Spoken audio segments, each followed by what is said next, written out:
Imagina la escena. Estamos en noviembre de 1970. Un excursionista va caminando por un valle en Noruega, un sitio remoto, precioso, el valle de Isdal. Que ya de por sí tiene un nombre, ¿eh? El Valle de la Muerte. Exacto, pero por cosas medievales nada que ver con esto. La cosa es que esta persona va buscando, pues, la paz de la naturaleza. Y lo que se encuentra es el cuerpo de una mujer, horriblemente carbonizado además, ahí entre unas rocas. Y en ese momento todo ese paisaje idílico se rompe. Empieza un laberinto. Un laberinto, tal cual, porque es que desde el minuto uno nada cuadra. La mujer no lleva identificación, claro. Nada. Pero es que además, todas las etiquetas de su ropa, todas, han sido arrancadas, recortadas a propósito. ¿Mm? Cerca de ella hay unos frascos que huelen a gasolina, una botella de licor rota y un bote de pastillas para dormir. Una mezcla imposible. Hoy vamos a meternos de lleno en uno de los casos sin resolver más extraños de Europa. Nos basamos en un documento que resume décadas de investigación sobre la que hoy conocemos como la mujer de Isdal. Sí, Y el objetivo es, pues, intentar entender por qué más de 50 años después esto sigue siendo un enigma total. es que lo que engancha de este caso no es solo el misterio de la muerte, es el enigma de la vida de esta mujer. Claro. Es la historia de cómo alguien borra su identidad de una forma casi perfecta, y todo esto en plena Guerra Fría, una época donde los secretos y las identidades falsas estaban a la orden del día. Vamos a intentar montar las piezas, aunque ya te digo que no van a encajar. Vale, pues empecemos por ahí, por la escena del crimen, porque huele a montaje deliberado desde el principio. Totalmente. El cuerpo, como decía, quemado hasta ser irreconocible. Y lo de las etiquetas de la ropa es que es clave. Fundamental. No es que se hayan gastado con el uso. Alguien se tomó la molestia de recortarlas una a una. ¿Quién hace eso? Alguien que sabe muy bien lo que hace. Alguien que entiende que la identidad está en los detalles más pequeños. Hoy nuestro rastro es digital, pero en 1970 tu identidad eran tus papeles. Sí, pero también tus cosas. Claro, Eliminar las etiquetas es el primer paso de un protocolo casi. Es una declaración de intenciones en plan, no vais a saber quién soy. y justo esa planificación choca de frente con el resto de objetos que había allí. Choca totalmente. Es que tienes, por un lado, la gasolina y el fuego que gritan asesinato, ¿no? Violencia. Un acto brutal, sí. Pero a poquísimos centímetros, las pastillas para dormir. Y eso sugiere suicidio. Una muerte silenciosa, quizá planeada por ella. Es como si hubieran dejado dos guiones distintos en la misma escena. O a lo mejor no son dos guiones distintos, sino dos partes del mismo mensaje. ¿Y cuál sería el mensaje? La confusión. El mensaje es, no intentéis entenderme. La mezcla de violencia y, digamos, autodestrucción podría ser la firma final de una vida que ya se basaba en el engaño. Vaya. Esto no es una muerte impulsiva. La posición del cuerpo, cómo están los objetos, todo apunta a una puesta en escena. La gran pregunta es, ¿quién dirigía esta obra? ¿Ella misma en un último acto de control o alguien que quería asegurarse de que esto no se resolviera nunca? Pues desde luego, si ese era el plan, lo clavaron. La policía noruega al principio está a oscuras, no tienen nada. Cero. Hasta que, por un golpe de suerte, alguien recuerda haber visto a una mujer de aspecto extranjero por la zona. Empiezan a tirar de ese hilo y ¡bingo! Encuentran dos maletas suyas en la consigna de la estación de tren de Bergen. Y ahí es cuando el caso estalla. Pasa de ser un misterio local a un rompecabezas internacional. Es que abren la caja de Pandora. Esperan encontrar, pues no sé, un pasaporte, un nombre, algo. Claro, algo que ponga fin a todo, pero encuentran justo lo contrario. Muchísimo peor. Dentro no hay un pasaporte. Hay 9. 9. 9 pasaportes falsos. Es que me cuesta hasta procesarlo. No hablamos de un alias, ¿eh? Hablamos de una colección entera de vidas. Mantener una identidad falsa ya es complicadísimo. Pero 9, el nivel de organización que necesitas para eso es de película. Totalmente. Y no solo había pasaportes. También encuentran pelucas, gafas sin graduar, ropa de estilos muy diferentes y una especie de código escrito en un blog. O sea, un kit de transformación completo. Exacto. Esta mujer podía cambiar de nacionalidad, de aspecto y de historia en cuestión de horas. Y los testimonios de la gente que se la cruzó lo confirman. Los empleados de los hoteles por donde pasó, por media Europa, la describen como una mujer elegante, políglota, Ajá. hablaba francés, alemán, inglés, flamenco. siempre con un acento que nadie lograba identificar.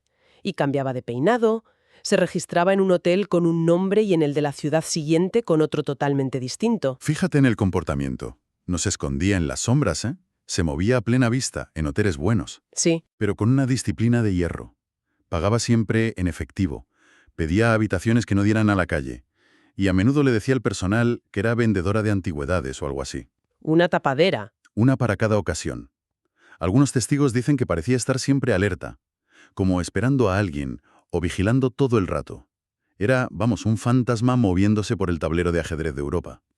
Con un perfil así, una profesional del camuflaje, moviéndose por la Europa de la Guerra Fría, es que es imposible no pensar en espionaje. Esa es la teoría principal. Es sin duda la más seductora y la que mejor parece encajar. Pensemos en el contexto. Noruega, año 1970. Es miembro de la OTAN, comparte frontera con la Unión Soviética. Un nido de espías, vamos. Totalmente. Y resulta que a la mujer de Isdal la vieron en zonas cercanas a unas pruebas secretas de misiles noruegos, los misiles Penguin. O sea que no solo tenía el perfil, es que además estaba en el lugar adecuado, en el momento adecuado. Exactamente. Su nivel de secretismo, las identidades falsas, los idiomas, esa aparente paranoia, son todos elementos de manual de un agente de inteligencia. ¿Y de qué bando? Pues podría haber sido un agente del Mossad, que operaba mucho por allí, o de la Stasi de Alemania Oriental, o del KGB. Quizá un agente doble a la que pillaron. Claro. La teoría del espionaje explicaría su profesionalidad y también por qué nadie la reclamó nunca.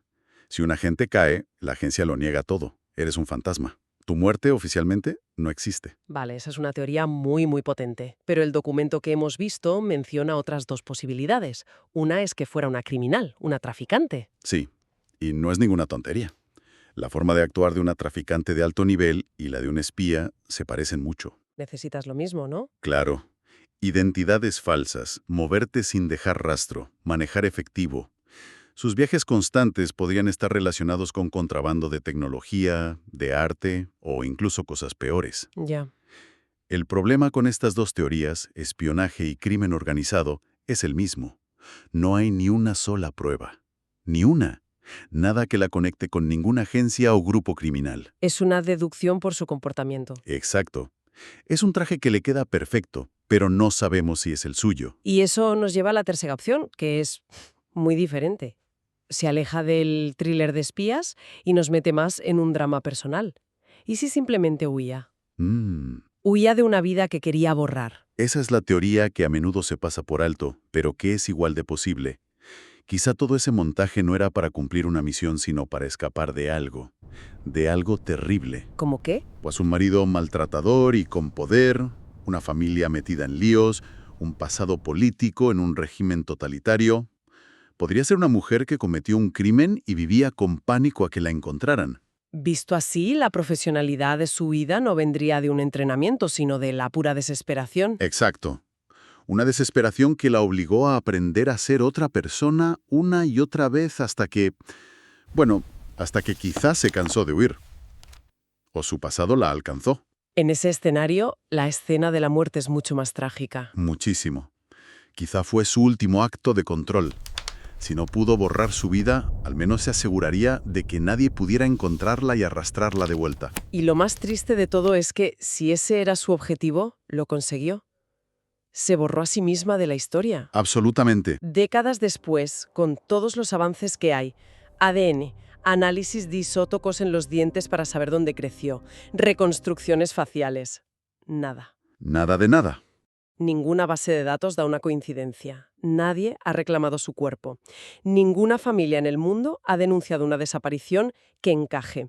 Es como si hubiera nacido de la nada, en 1970 para morir unas semanas después. Un borrado casi perfecto, sí.